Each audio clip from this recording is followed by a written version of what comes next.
One of the things people often say about Oasis is that their B-sides were often better than their A-sides. Let's just go through the singles, shall we, and see if this is the case. I'm going to break this down into two elements. Number one, whether the B-side was better, and number two, whether the B-side should have been the A-side. So starting with Definitely Maybe and Supersonic, the choice there is Supersonic, Take Me Away, I Will Believe, and the Columbia demo. Well, let's take Columbia demo out of it because it ended up being an album track. So it's Supersonic or Take Me Away or I Will Believe.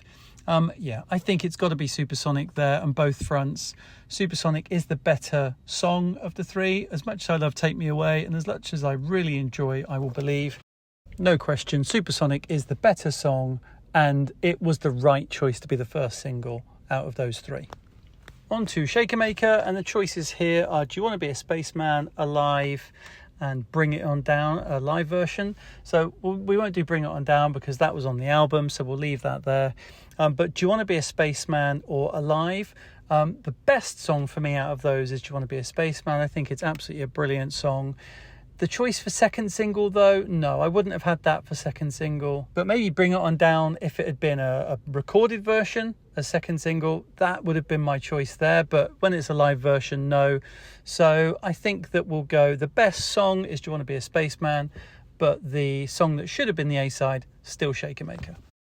Next up, we have Live Forever, and the B-sides are an acoustic version of Up in the Sky, Cloudburst, and a live version of Supersonic.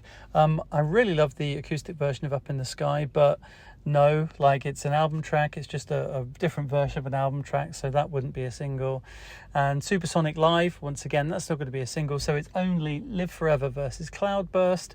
Personally, just to listen to, my choice would be Cloudburst, because I've probably heard Live Forever too much now. Cloudburst, I think, is just that, it's really upbeat and it's great. The drums are great. Good old Tony McCarroll doing his thing. The guitars, the sound, I just think it's a great song. So personally, to listen to on a daily basis, I'd say Cloudburst. But to be the single, it is Live Forever, 100%. It was the song that sort of really separated them out to say, this isn't just a rock and roll band, this is a very special band that can craft anthems. And also, which is the best song? I accept it. Live Forever is a better song than Cloudburst.